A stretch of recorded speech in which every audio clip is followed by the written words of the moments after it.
माँ, जरा छाता देना, मैं मुर्गी फार्म जाकर देख लेता हूँ मुर्गियों ने अंडे दिए या नहीं। हाँ बेटा, मैं भी तुझे यही कहने वाली थी। कल रात से बहुत बारिश हो रही है, अंडों के साथ साथ ये भी देख लेना कहीं पानी तो नहीं भर गया। माँ तुम फिक्र मत करो, मैंने और भाभी ने आते वक्त मुर्गी फार्म देख लिया था और अब वहाँ पानी नहीं भरेगा। पर बुआ, थोड़ी बारिश होती है तो सबसे पहले हमारा मुर्गी फार्म ही डूबता है। याद है आपको, पिछली बार बारिश होने की वजह से हमारी कितनी सारी मुर्गियां भी मर गई थी। हाँ करण, मुझे और तेरी बुआ को सब याद है। तभी तो मैं और तेरी बुआ मुर्गी फार्म गए थे और हमने उसकी चौखट ऊंची कर दी। अब कितनी ही बारिश क्यों ना हो जाए, हमारे मुर्गी फार्म में पानी नहीं भरेगा। अच्छा भैया, मुर्गियों ने जितने भी अंडे दिए थे वो हम लेकर आ गए हैं। अब जैसे ही बारिश रुकेगी आप थोड़ी देर के लिए अंडे बेचने के लिए चले जाना। अनुष्का, क्या अंडे बेचूं? मेरे सामने 3-4 और अंडे बेचने वाले आ गए हैं और उनकी तो दुकान है। अब लोग दुकान से अंडे लेना पसंद करते हैं और कुछ दुकान वालों ने तो अंडे के अलावा ऑमलेट, एग रोल जैसी चीजें बेचनी भी शुरू कर दी हैं। इसलिए मैं सोच रहा हूँ कि बारिश बंद होने के बाद मैं कोई दूसरा काम देखूं। अंडा बेचने में अब कमाई नहीं है। पर भैया, जब तक बारिश नहीं रुकती और आपको कहीं दूसरी जगह काम नहीं मिल जाता तब तक तो हमें इन अंडों को ही बेचकर काम चलाना पड़ेगा। ये बारिश रुके जब तो बेचो। रात से तो ये लगातार बारिश होती ही जा रही है, रुकने का नाम ही नहीं ले रही। रात से लगातार बारिश होने की वजह से पूरा परिवार परेशान हो जाता है, पर बारिश नहीं रुकती और कुछ ही देर में ज्यादा बारिश होने की वजह से आशा की कच्ची छत का एक कोना थोड़ा सा टूट जाता है, जहाँ से बारिश का पानी घर में भरने लगता है। हे भगवान, ये एक और मुसीबत हमारे गले आकर लग गई। अब तो हम चाहकर भी बारिश के पानी को रोक नहीं सकते। माँ, दादी, आप सब छत की ही बातें किए जा रहे हो, खाने के बारे में तो कोई सोच ही नहीं रहा। मैं भूख से तड़प रहा हूँ, कुछ तो खाने को दो। बहू, इस छत का हम कुछ कर लेंगे, पहले तू करण को कुछ खाने के लिए दे दे। पर माँ जी, घर में सब्जी और अंडे के अलावा कुछ नहीं है। ना तो घर में आटा है और ना ही चावल। मैंने परसों ही आपको बताया था। हाँ बहू, मुझे याद है, पर मेरे दिमाग से ये बात निकल गई थी। ऊपर से ये बारिश। अब मुझे समझ नहीं आ रहा कि मैं पहले छत की मरम्मत करवाऊं या घर में राशन लेकर आऊं। घर में सिर्फ थोड़े से ही पैसे रखे हैं। माँ, आप पहले छत की मरम्मत करो। अगर हमारे सर पर छत ही नहीं रहेगी तो हम अपना गुजारा कहाँ करेंगे। हाँ माँ जी, बिल्कुल अनुष्का सही कह रही है। मैं इस अंडे और सब्जी का ही कुछ बना लेती हूँ। ठीक है बहू, जैसा तुम लोग कहो। नीरज बेटा, घर में बस एक ही छाता रखा है, वो भी टूट गया है। तू यही छाता लेकर जाओ और किसी मिस्त्री से बात कर ले छत की। अब नीरज अपनी माँ से पैसे और छाता लेकर एक मिस्त्री के पास जाता है और उसे घर लेकर आता है। भाई साहब, आपने बिल्कुल सही समय पर मुझे बुला लिया। अगर आप 2 दिन और लेट कर देते तो आपके घर की पूरी छत गिर जाती। चलिए, कोई बात नहीं, मैं सामान लिख देता हूँ, आप सारा मटेरियल मंगवा लीजिए और बारिश रुकते ही मैं आपकी छत की मरम्मत कर दूंगा। अच्छा, इसमें खर्च कितना आ जाएगा? यही कुछ 6-7 हजार रुपए। क्या 6-7 हजार तो हमारे पास नहीं है। हमारे पास सिर्फ 5,000 ही हैं। अब मैं इससे क्या कर सकता हूँ? माता जी, आप देख लीजिए, आपको छत की मरम्मत करवानी है या फिर नहीं। अगर आपको पैसे की दिक्कत है तो आप मुझे थोड़े पैसे बाद में दे देना। इतना बोलकर मिस्त्री वहां से चला जाता है। आशा और नीरज के पास छत की मरम्मत करवाने के अलावा और कोई दूसरा रास्ता नहीं था। अब जैसे ही बारिश रुकती है, आशा मिस्त्री को बुलवाकर छत की मरम्मत करवा लेती है। छत की मरम्मत तो हो जाती है, पर आशा का परिवार भूखा रह जाता है। माँ, जब मैं भूख से मर जाऊंगा तब कुछ खाने को दोगे क्या? अब तो छत भी ठीक हो गई है। अरे बेटा, तू ऐसा क्यों बोल रहा है? घर में काम हो रहा था इसलिए तो तुझे कुछ खाने को नहीं दिया। तू अब मुझे 10 मिनट दे दे, मैं तेरे लिए अभी मसालेदार अंडा बनाती हूँ। माँ, मसालेदार अंडा दो या कच्चे अंडे दो, बस कुछ भी खाने को दे दो। हाँ भाभी, आपको जो ठीक लगे आप वो बना लो, क्योंकि हम सबको भूख लगी है। और भैया, अब हल्की हल्की बारिश हो रही है, आप फिर से रेडी लेकर जाओ ना अंडे बेचने के लिए। क्या पता कुछ अंडे बिक जाएं और घर में थोड़े से पैसे आ जाएं। नीरज जी, चले जाना, पर अब कुछ खा लो।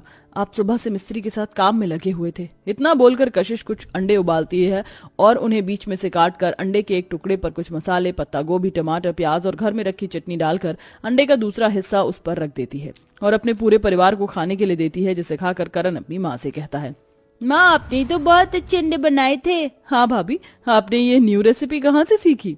न्यू रेसिपी नहीं है ये, तो बस कुछ सब्जियां घर में रखी थी तो मैंने सोचा कि खाली अंडा देने से अच्छा है कि मैं इसमें कुछ सब्जी और मसाले का इस्तेमाल कर लूं।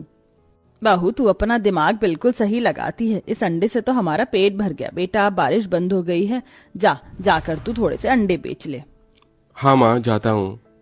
इतना बोलकर नीरज अपनी रेडी पर कुछ अंडे लेकर उन्हें बेचने के लिए रोड पर जाता है और हाथों में छाता लेकर कच्चे अंडे बेचने लगता है। तो वहीं दूसरी ओर करण अपनी माँ से कहता है, माँ मुझे एक और अंडा बर्गर दे दो ना। करण अब 2 ही अंडे बचे हैं, वो भाभी को खाने दो, वो भी तो भूखी हैं। और वो अंडा बर्गर नहीं है, अंडा मसाले हैं, समझे। पर बुआ ऐसे तो बर्गर बनता है, आपने देखा नहीं बर्गर, बस माँ ने बर्गर की जगह अंडा इस्तेमाल किया, बाकी सब सामान तो वही है जो बर्गर में होता है। और यहाँ तो किसी को मालूम भी नहीं है अंडा बर्गर क्या होता है। मैं तो कहता हूँ पापा को अंडा बर्गर ही बेचना चाहिए। करण की बात सुनकर अनुष्का के दिमाग में एक प्लान आता है, पर उससे पहले बारिश में भीगता हुआ नीरज रेडी लेकर घर आता है और घर आते ही बिस्तर पर लेट जाता है। नीरज क्या हुआ तुम्हें, तुम इतना कांप क्यों रहे हो, तुम्हारी तबीयत तो ठीक है ना? नहीं कशिश, मेरी तबीयत ठीक नहीं है। बाहर रोड पर पानी भरा है, पानी में खड़े होकर बारिश में भीगते हुए मैंने अंडे बेचे, पर मेरे एक भी अंडे नहीं बिके। और इतनी बारिश में लोग हाथों में छाता लिए एग रोल तो आमलेट जैसी चीज खा रहे थे। लगता है मुझे ठंड लग गई है, अब मुझसे अब बोला भी नहीं जा रहा। माँ भाभी, मेरे दिमाग में एक आइडिया आया था, पर अब तो भैया की तबीयत खराब हो गई, अब हम क्या करेंगे? यहाँ मेरा बच्चा बीमार है, मुझे बुढ़िया से कोई काम नहीं होता और तेरे दिमाग में नए नए आइडिया पनप रहे हैं। अरे नए नए आइडिया लाने से तो अच्छा है ना कि तू खुद कुछ करे। माँ जी, इसमें अनुष्का की क्या गलती है, आप क्यों उन्हें डांट रही हैं? अनुष्का तुम मुझे बताओ क्या बताना है, क्या पता हम दोनों मिलकर कुछ कर पाए, क्योंकि इस वक्त हमें पैसों की बहुत जरूरत है। इसके लिए चाहे मुझे बारिश में अंडा क्यों ना बेचना पड़े। नहीं भाभी, अब हम अंडा नहीं बेचेंगे। अगर हम अंडा ही बेचते रहे तो हमारी कमाई नहीं होगी और भैया की तबीयत बहुत खराब है। अब हम अपने ग्राहकों का आकर्षण खींचने के लिए बर्गर अंडा बेचेंगे। देखना, सबको ये नई रेसिपी जरूर पसंद आएगी। अनुष्का की बात सुनकर कशिश इस काम के लिए मान जाती है और अगले दिन दोनों नंद भाभी मिलकर अंडे उबालती हैं और अपनी एक पड़ोसन से बड़ा वाला छाता लेकर अनुष्का और कशिश अंडे की रेडी लेकर जाती हैं और रोड पर आवाज देने लगती हैं, आइए आइए इस बारिश में न्यू रेसिपी ट्राई कीजिए। हम लेकर आए इस बारिश में आप सभी लोगों के लिए अंडा बर्गर, तो आइए और खाइए, बस 20 रुपए के अंडा बर्गर। अनुष्का की आवाज सुनकर कुछ ग्राहक उनके पास आते हैं और अंडा बर्गर देखकर बड़े हैरान होते हैं। अरे बहन, हमने तो आज से पहले अंडा बर्गर जैसी कोई डिश नहीं सुनी, फिर तुमने अंडा बर्गर कैसे बनाया? अच्छा, इस बात पर एक अंडा बर्गर देना। हाँ हाँ बहन, क्यों नहीं। इतना बोलकर कशिश उस औरत को अंडा बर्गर बनाकर देती है, जिसे खाकर उस औरत को बहुत मजा आता है और वह 5 अंडा बर्गर पैक करवा लेती है। और इसी तरह धीरे धीरे अब अनुष्का और कशिश के पास ग्राहकों की भीड़ जमा हो जाती है। अरे बहन, 2 मेरे भी अंडा बर्गर पैक कर दो और एक लगा भी दो, मसाला थोड़ा ज्यादा डालना। हाँ भैया, बस 10 मिनट दीजिए, सभी के अंडा बर्गर रेडी हो जाएंगे। अरे मैं कब से लाइन में खड़ी हूँ, मेरे से बाद में आने वालों को तुमने पहले दे दिए। ये लीजिए मैडम, मैं बस आपके अंडा बर्गर ही पैक कर रही थी। इस तरह कशिश और अनुष्का अपने अंडा बर्गर बेचकर अपने घर जाती हैं और अपने घर वालों से कहती हैं, भाभी हमारा अंडा बर्गर का काम अच्छा चल रहा है और भैया की तबीयत भी ठीक है। मैं सोच रही हूँ कि क्यों ना हम अपनी मुर्गी फार्म को खाली करके वहाँ अंडा बर्गर की दुकान खोल लें। तुम बिल्कुल सही कह रही हो अनुष्का। माँ जी आप क्या कहती हैं? बाहू, ये कारोबार तुम नंद भाभी ने मिलकर चालू किया है, जो तुम्हें ठीक लगे तुम वो करो। अब अनुष्का और कशिश मिलकर अपना एक छोटा सा दुकान खोल लेती हैं, जिसके बाद नीरज भी अलग से एक छोटी दुकान खोलता है जिसमें वह भी अंडा बर्गर बेचता है और इस तरह उनकी आर्थिक स्थिति पहले से बेहतर हो जाती है, जिसके बाद कशिश करण को एक अच्छे स्कूल में पढ़ाती है।